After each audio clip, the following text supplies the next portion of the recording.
part of the wisdom of the universe, of the goddess, part of the wisdom of the universe is that I should be confused because I'm identified with a thought construct.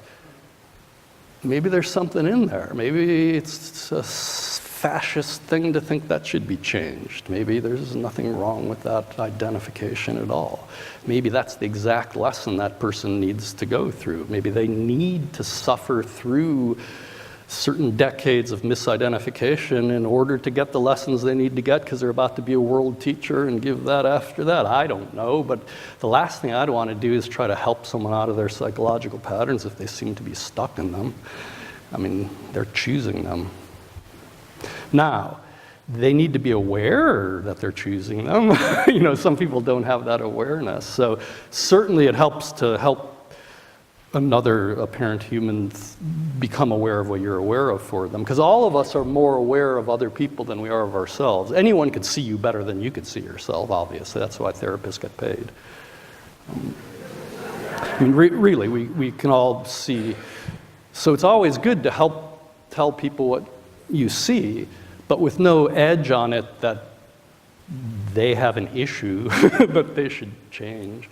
So in other words, if somebody feels rejected, oh, I'm feeling rejected, I'm having a miserable life, I'm feeling rejected. One thing to do is help that person understand that and feel less rejected and more functional. That's an interesting thing to do. That's not what this workshop is about. But what this kind of work does is allows the person to feel their fear of rejection, feel it in their body. How does that affect their intestines? How does that affect, not to get rid of it, then how do they play that fear of rejection sexually maybe? Maybe they'll in sex go, do you hate me? Maybe they'll play it up. Maybe they'll write a poem about rejection and then write a blues song about rejection and then win the Nobel Prize because they suffered through rejection.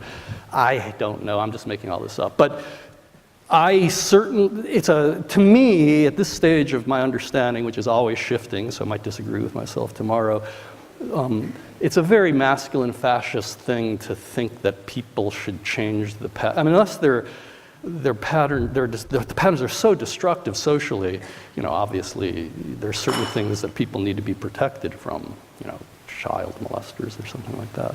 But somebody who has a negative self-image, maybe people should walk up to them on the street and go, ah, God in the form of a negative self-image. Good to meet you. Ah, God in self-doubt. Good to meet you. So like, maybe we should all just meet each other as God, taking the fucked up forms we seem to be taking as God. Like,